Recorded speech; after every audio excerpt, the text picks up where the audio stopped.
What's going on, everybody? Welcome back to another episode of the Classic Chronicles. I hope everybody enjoyed their weekend and is ready to conquer the week that is, man.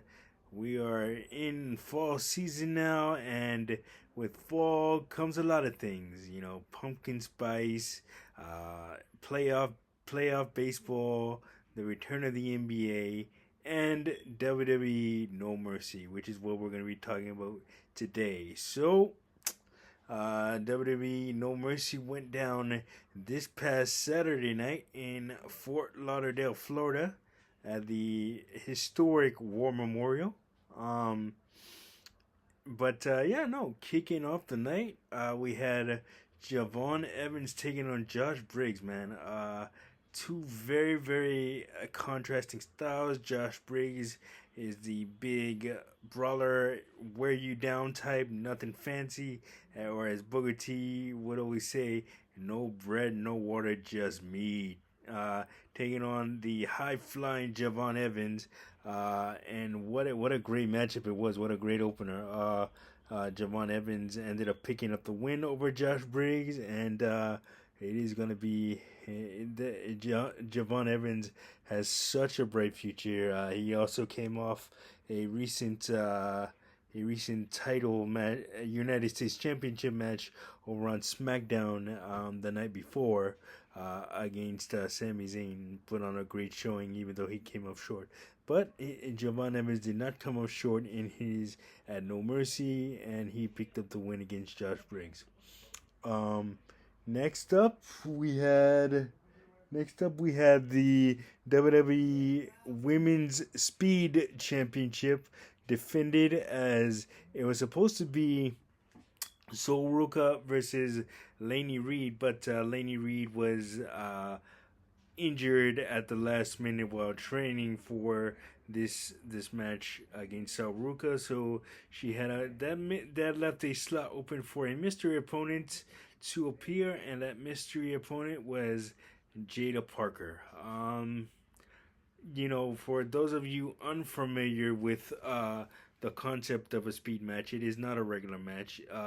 It is a match with a normal 3 minute time limit, and if the title's on the line, a 5 minute time limit, and basically you gotta beat your opponent in the quickest way possible without the clock running out. Because if the clock runs out, the champion automatically retains the title. So, or or if it's a regular speed match, the match is a draw.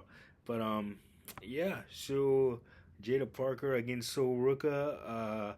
Jada Parker looked like she had it in the bag for a few moments there in the matchup, but ultimately, due to outside interference from Lash Legend, Jada Parker's rival, Sol Ruka was able to defeat Jada Parker and keep the Speed Women's Championship. Um, next up, we had a war, basically. It was Jordan Grace taking on Blake Monroe, aka Mariah May from AEW. For those of you who don't like her WWE name, but anyway, no, I'm fine with it. Anyway, so no, yeah, these two ladies went to war in a weaponized steel cage match. Basically, a steel cage match with weapons. So sort of like the TNA lockdown cage. A cage with weapons. But man, these two went to war. Blake Monroe actually cut off some of Jordan Grace's hair during the match. It was a wild one, but Jordan Grace ended up picking up the win over Blake Monroe, and I'm sure this feud is not over. But hats off to both ladies, and of course, Blake Monroe paid tribute to the Dudley Boys with her camouflage camo pants on. That was pretty cool to see.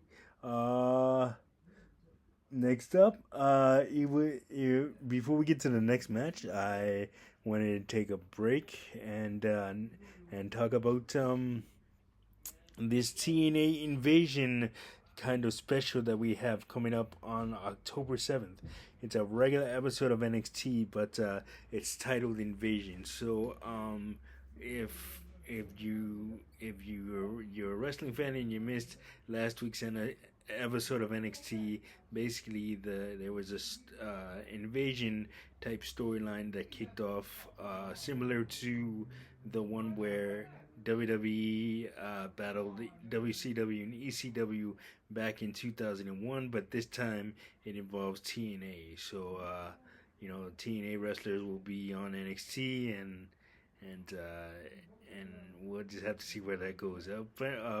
Of course, there were some matches announced, which I'm really looking forward to. You have the TNA World Tag Team Champions, the Hardys, tagging on the NXT Tag Team Champions, Dark State, in a winner-take-all tag team match. Uh, you also have a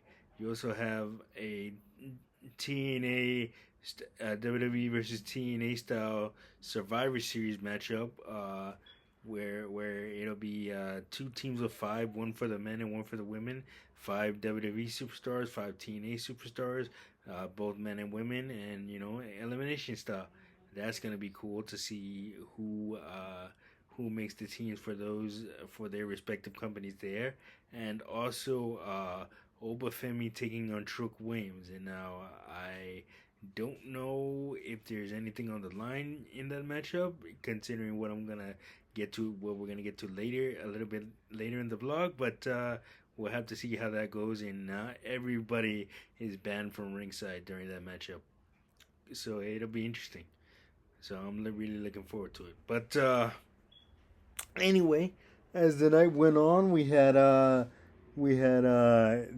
next up was the the NXT North American Championship, as Tavion Heights took on Ethan Page, and this was a really good match.